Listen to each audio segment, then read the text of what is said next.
അജപാലകൻ ഇന്നും മെയ് മാസം 24 ഞായറാഴ്ച വിശുദ്ധ കുർബാനയിലെ വായന യോഹന്നാൻ്റെ സുവിശേഷം 20-ാമത്തെ അധ്യായത്തിൽ 19 മുതൽ.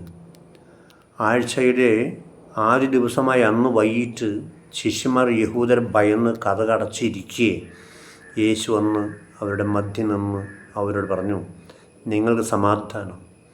ഇപ്രകാരം പറഞ്ഞുകൊണ്ട് അവൻ തൻ്റെ കൈകളും പാർശ്വവും അവരെ കാണിച്ചു. കർത്താവിനെ കണ്ട് ശിഷ്യന്മാർ സന്തോഷിച്ചു. യേശു വീണ്ടും അവരോട് പറഞ്ഞു, നിങ്ങൾക്ക് സമാധാനം. പിതാവ് എന്നെ അയച്ചതുപോലെ ഞാൻ നിങ്ങളെയും അയക്കുന്നു.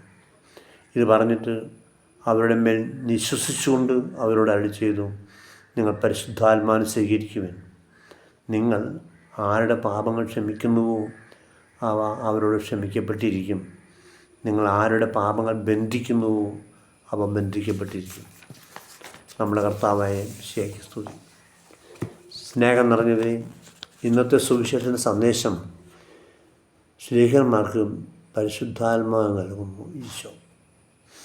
ഇന്ന് പെന്തക്കുസ്ത തിരുനാളാണ്. സ്ലീഹാക്കാലം ആരംഭിക്കുന്നത് പെന്തക്കുസ്ത തിരുനാളോടെയാണ്. യേശുവിൻ്റെ ഉയർപ്പിൻ്റെ 50-ാമത്തെ ദിവസം നടന്ന സംഭവമാണത്.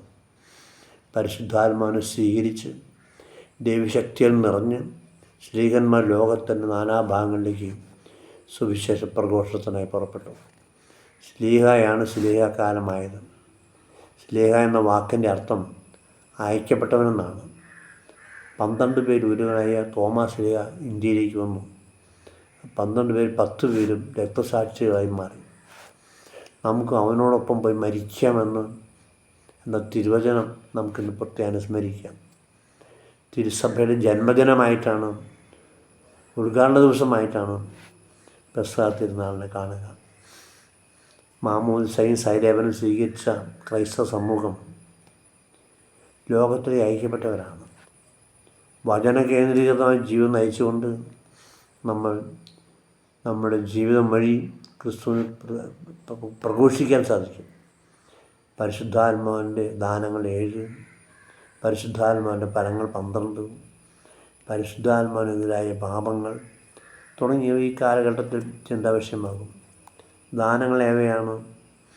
1 വിജ്ഞാനം, 2 ബുദ്ധി, 3 ആലോചന, 4 ആത്മശക്തി, 5 അറിവ്, 6 ഭക്തി, 7 ദൈവഭയം.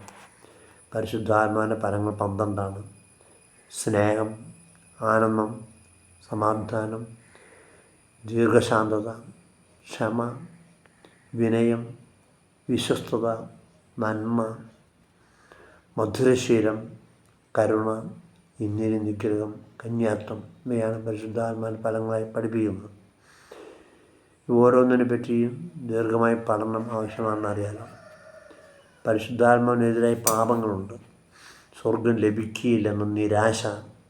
2 സൽപ്രവൃത്തികൾ കൂടാതെ സ്വർഗം ലഭിക്കുമെന്ന മിഥ്യാ പ്രതീക്ഷ.